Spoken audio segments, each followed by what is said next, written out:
MST-CET 2022चा application form आम्ही भरलेला आहे, पण आमच्या ॲप्लिकेशन फॉर्ममध्ये मिस्टेक्स झालेल्या आहेत. आता ते मिस्टेक्स कशा इथं करेक्ट करायच्या, त्याच्या काही MST-CET आपल्याला डेट देणार आहे का, आम्ही MST-CETचा फॉर्म पुन्हा इथं भरू शकतो का, तर असे जे क्वेश्चन्स आहेत विद्यार्थ्यांच्या स्टुडंट्सच्या मनामध्ये सध्या आहेत.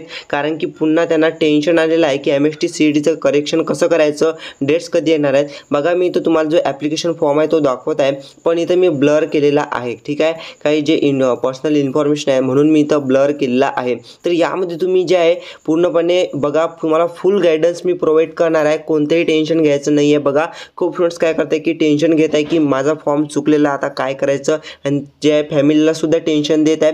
बट विद्यार्थी मित्रांनो, कोणतेही टेन्शन घेऊ नका, तुम्हाला फुल गायडन्स मी देणार आहे. तर कशा प्रकारे तुम्हाला इथं जर मिस्टेक झालेला असेल तर तुम्ही काय करायचं आहे, आणि खरंच मिस्टेक असेल तर तुम्ही एक्झाम देऊ शकता का.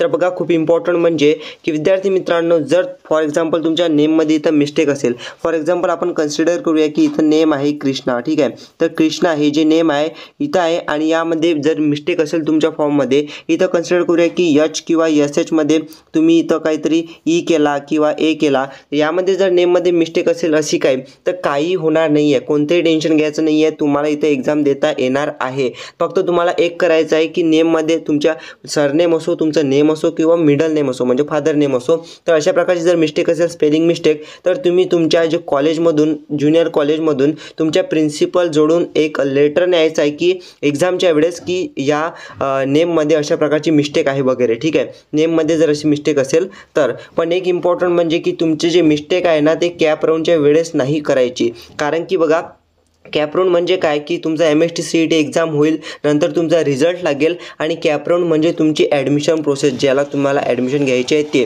ठीक आहे, तर ॲडमिशनच्या वेळेस कॅपराऊंड असतो, आणि कॅपराऊंडला अशी मिस्टेक करायची नाही आहे. ठीक आहे, आणि जर मिस्टेक झाली सुद्धा कॅपराऊंडला तर तुम्हाला इथं ग्रेव्हन्स असतो. ग्रेव्हन्स म्हणजे तुम्ही तिथं पुन्हा जे आहे एडिट करू शकता. ठीक आहे, डेट्स तुम्हाला मिळतील फॉर्म एडिट करण्यासाठी कॅपराऊंडच्या वेळेस. पण आता एक प्रश्न आहे की आता MST-CETच्या वेळेस सुद्धा आम्हाला डेट मिळतील का फॉर्म एडिट करण्यासाठी. तर बघा, CET सेलवरती तुम्ही इथं ॲक्टिव्ह राहा, तर तुम्हाला कळणार की एखादी नोटिफिकेशन येऊ शकते की तुम्हाला MST-CETसाठी पुन्हा इथं फॉर्म भरण्यासाठी डेट एक्सटेंड तुम्हाला चान्स दिला जाईल काही विद्यार्थ्यांना, किंवा तुम्हाला इथं फॉर्म एडिट करण्यासाठी सुद्धा, करेक्शन करण्यासाठी. बघा, तुम्हाला एक काम करायचं आहे, कोणतेही टेन्शन घ्यायचं नाही आहे. कारण की बरेच विद्यार्थी आहेत की असे म्हणतात की थोडंसं जर इथं करेक्शन जे मिस्टेक झालेली आहे त्यामुळे आम्ही एक्झाम देऊ शकतो का, आमचे ॲडमिशन होईल का, काय होणार, आमचे जे इयर आहे ते इथं वाया जाणार का. तर विद्यार्थी मित्र, कोणतेही टेन्शन घ्यायचं नाही. बघा, इथं तुम्हाला मी सांगतो, इथं इंजिनिअरिंगसाठी आपल्या जे पूर्ण महाराष्ट्र आहे, पूर्ण महाराष्ट्रामध्ये जवळपास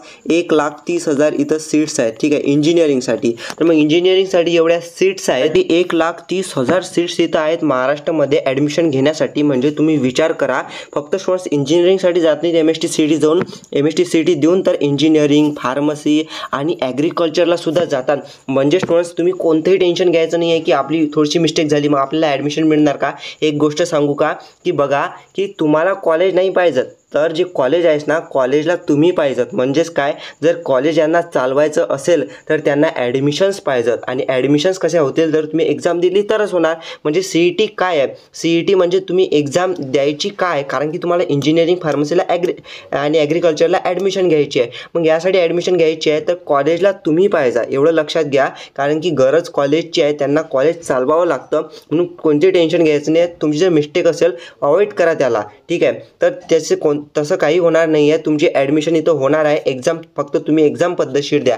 आणि जर तुम्ही अशा प्रकारची एक मिस्टेक केली असेल, बघा, की एखादं तुमचं नाव असेल इथं रमेश. ठीक आहे, तुमचं नाव असेल इथं रमेश, पण तुम्ही रमेशच्या ठिकाणी इथं केलं प्रतीक. ठीक आहे, प्रतीक केलं, किंवा तुमचं सरनेम काही वेगळं असेल आणि तुम्ही काही वेगळं सरनेम केलं असेल, तर ही जी मिस्टेक आहे तर तुम्ही ही चालणार नाही आहे. ठीक आहे, जर फक्त स्पेलिंग मिस्टेक असेल तर चालून जाणार आहे. ठीक आहे, आणि नंतर एक खूप इम्पॉर्टंट इथं गोष्ट मी तुम्हाला सांगत आहे, तर ती म्हणजे की विद्यार्थी मित्रांनो, खूपच स्टुडंट्सना इथं कन्फ्युजन असतं, ते म्हणजे की तुमच्या डॉक्युमेंट्सबद्दल म्हणजे काय, की सर माझ्याकडे इथं कास्ट व्हॅलिडिटी नाही आहे, कास्ट सर्टिफिकेट नाही आहे, काय करायचं, मी एक्झाम देऊ शकतो का, कसं होणार. तर एक लक्षात घ्या की तुमच्याकडे आता कास्ट व्हॅलिडिटी नसेल तरी चालेल, कास्ट सर्टिफिकेट नसेल तरी चालेल, पण तुम्हाला तुमच्या ॲडमिशनच्या वेळेस कास्ट सर्टिफिकेट सर्टिफिकेट व्हॅलिडिटी पाहिजे तर तुम्ही आताच तिथं रेडी करा, म्हणजेच की डॉक्युमेंट सर्व रेडी करा, कास्ट व्हॅलिडिटी, कास्ट सर्टिफिकेट तुमच्या ॲडमिशनसाठी. एक्झामला तुम्हाला काही लागत नाही, मी सांगतो तुम्हाला एक्झाम तुम्ही इझिली देऊन द्याल इथं, ठीक आहे.